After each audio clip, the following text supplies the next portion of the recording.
साकेगाव येथे पोलीस स्थापना दिनानिमित्त जनजागृती कार्यक्रम। भुसावळ तालुका पोलीस स्टेशन हद्दीत असलेल्या साकेगाव येथे पोलीस स्थापना दिवस निमित्ताने जनजागृती कार्यक्रम उत्साहात संपन्न।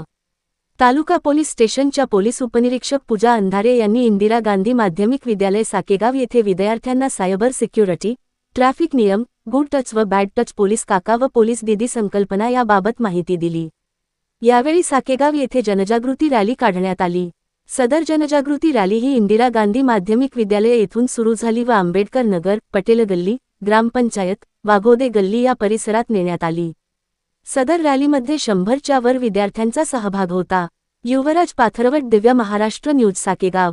काही लिंक पाठवल्या जातात, काही गेम खेळताना पैसे कट होतात, अजून काय असते नाही माहिती? ऐकलं नाही तुम्ही?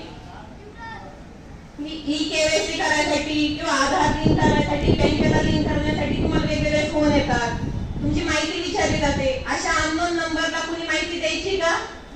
तुम्ही तुमच्या घरच्यांना सांगितलं पाहिजे की कुठल्याही प्रकारची नवीन लिंक वगैरे आली, अननोन नंबरवरून आली, कुठलाही मेसेज आला, कुठलाही फोन आला, कुणी तुम्हाला तुमची पर्सनल माहिती विचारत असेल तर कुणालाही ती माहिती द्यायची नाही। स्वतः त्या फोनवर सांगायचं मी बँकेत व्हिजिट करेल, मी बँकेत जाऊन माहिती घेईल, पण स्वतः माहिती द्यायची नाही। गेम खेळताना कुठल्याही अननोन गोष्टींना क्लिक करायचं नाही, कारण तुम्ही घरी गेल्यावर गेम हा प्रकार करत असणार, इंस्टाग्राम, फेसबुक, कुठले कुठले अकाउंट असणार ते ओपन करत असणार। मग त्या गोष्टीमध्ये तुम्ही काय शेअर करताय, काय गोष्टी हे करताय ते सगळं तुमच्या ह्याच्यावर आहे। तुम्ही एक चुकीची लिंक ओपन केली तर त्याच्यावर तुमचं ऑनलाईन फ्रॉड होऊ शकतो, ठीक आहे? त्याच्यानंतर तुम्ही बाहेरून काही प्रवास करत येत असतात, किती जण अशा आहेत की बाहेरून प्रवास करत येतात शाळेसाठी येतात, की सगळे प्रॉपर साकेगावचे, बाहेरच्या गावचं कोणी नाहीये का आसपास?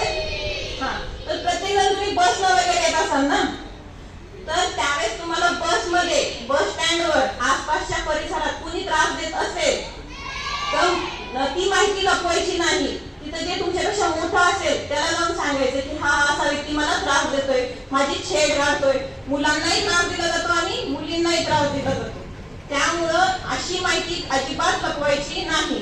तर तिथं तुम्हाला कुणाला सांगता येत नसेल तर तुमच्या शाळेमध्ये एवढे चांगले शिक्षिका आहेत, तुम्हालाही वाटत आणि आपली पहिली भेट आहे, असंच योग येत राहिला तर आपण कायम भेटत राहू। ज्यावेळेस आपण मुलं आणि मुली एका शाळेमध्ये शिकवत असतो त्यावेळेस आपल्यात कुठलाही भेद नसतो, आपण विद्यार्थी असतो।